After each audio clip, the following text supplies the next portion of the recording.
All right, everybody, I want to tackle something today that has confused a lot of believers for a long time.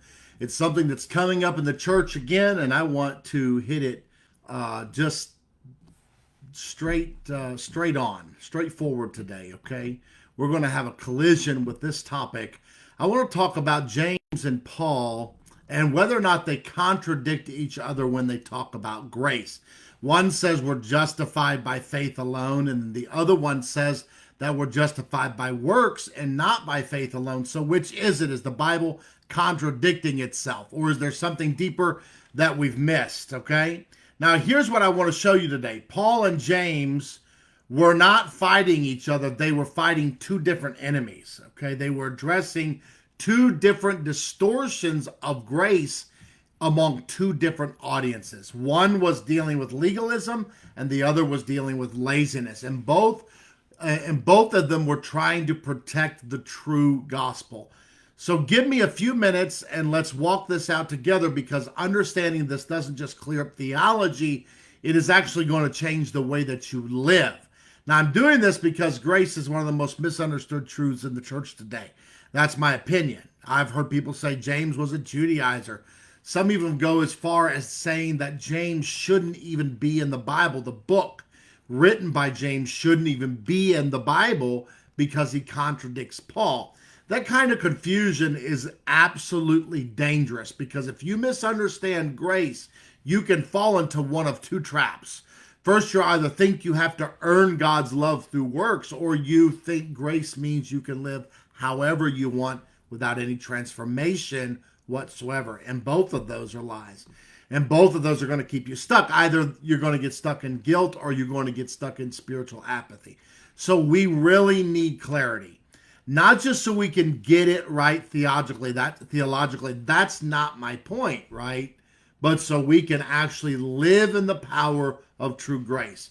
A grace that saves, but then teaches and transforms and produces real fruit. And that's why I'm doing this today, to settle this issue, to remove the confusion, and to show you that James and Paul were on the same team. They're guarding the same gospel from different angles. Now, James and Paul do not contradict one another on grace. They complement one another by addressing different distortions of the gospel in their respective audiences. I want you to see this contextually. A text without a context is a misunderstood text. So what was Paul emphasizing when he spoke to the Romans and the Galatians and the Ephesians? His letters are actually and often addressing the false idea that salvation can be earned by works of the law, okay? Not just by works, but works of the law. You had Judaizers who were coming in after Paul would establish a congregation and work with them and establish them in Christ, and that Christ was all to them and he was the head and they were the body, and they were to live, be filled with the Spirit, walk in the Spirit, pray in the Spirit, quench not the Spirit, grieve not the Spirit, follow after the Spirit. Well, then there were Judaizers that would come in and say Paul was not actually an original apostle. This is the true message. You still need to keep with the law. For it is by grace you have been saved through faith, Paul said. And this is not from yourselves. It is the gift of God, not by works. That's his core message. That's Ephesians chapter 2, verses 8 and 9. So Paul's concern is that people are trying to earn righteousness through the law. Now, that's literally the definition of legalism, trying to earn righteousness through another means other than Christ. Righteousness is imputed unto us. We are the righteousness of God. So when we're born of the water and of the Spirit, water baptism puts you into Christ, the righteous one, and Spirit baptism puts Christ into you, the righteous one, and you then become complete in him. Now, you have to hold two things true at the same time. You're a human, and you're growing in knowledge and understanding, which is grace and mercy, and all those things are applicable there. But in Christ, the Son or child of God that you are complete in him, who is the head of the church in all things. So Jewish Christians were trying to rely on circumcision and Sabbath and ceremonial laws And that was to earn their righteousness. So there were these metrics they were being graded by. And Paul was saying, no, that's not what we should be doing. We cannot earn righteousness. You cannot rely on circumcision and Sabbath and ceremonial laws. Those are types of the one who came to save you. Christ is your circumcision. Christ is your Sabbath. Christ is the high priest, the altar, the lamb, the blood, the whole 9 yards. So you need to trust Christ alone for your salvation. That was what Paul was addressing. Now, James was emphasizing something completely different, a different angle of grace. James was writing to believers who were already in the church, but were abusing grace as a license, not necessarily for sin, although sin was involved, but a license for apathy. So his key message or core line is faith by itself, if it does not have works, then it's dead. So it doesn't matter if you say you are in Christ. If your faith does not have works, something's going on. Your faith is dead. So James' concern was not salvation. It was the transformation that follows salvation. James' concern was people were claiming faith without having any fruit. It was a kind of cheap grace, okay, that had no evidence of transformation. It was a reminder that real faith, this is what James was driving home, real faith changes how we live. So what they're both saying, Paul is saying you can't earn salvation by works. James is saying you can't prove salvation without them, without works.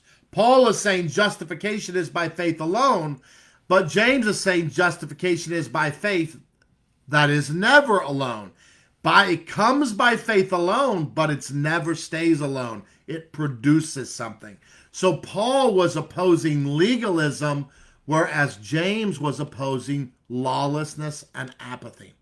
So Paul answers, how are we saved? That's what he's answering. That's the question that he's dealing with. By grace, through faith, that's how we're saved. James is answering a different question. He's not answering how are we saved. He is actually answering, what does saving faith look like? What comes after we're saved by grace? It bears fruit in action. Now, there are two sides of the same gospel coin. One is guarding against legalism, and the other one is guarding against laziness. So here's the bottom line. Paul is showing us that grace saves us apart from works. It's only in the work of Christ.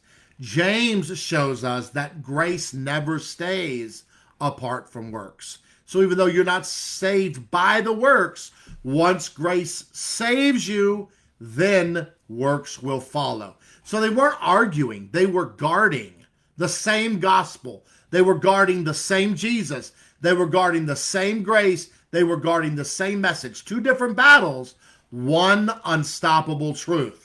So don't let confusion rob you of the freedom that Jesus died to give you. And don't settle for grace that's only on paper. Step into the kind that sets you free, then makes you new, and teaches you, and then empowers you to live differently and produce a fruit of the grace and the salvation that has come to you. So you weren't saved just to be forgiven. You were saved to be transformed.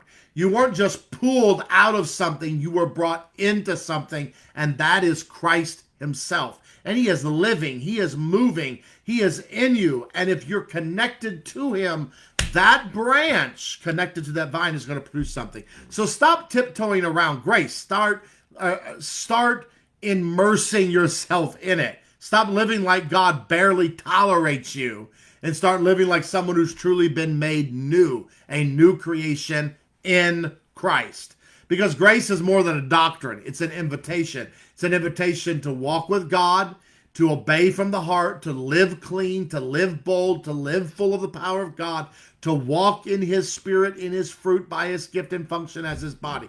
So if you've been stuck in guilt or drifting in passivity, it's time to come home, and grace is going to meet you there. Thank you so much for your time today. God bless you.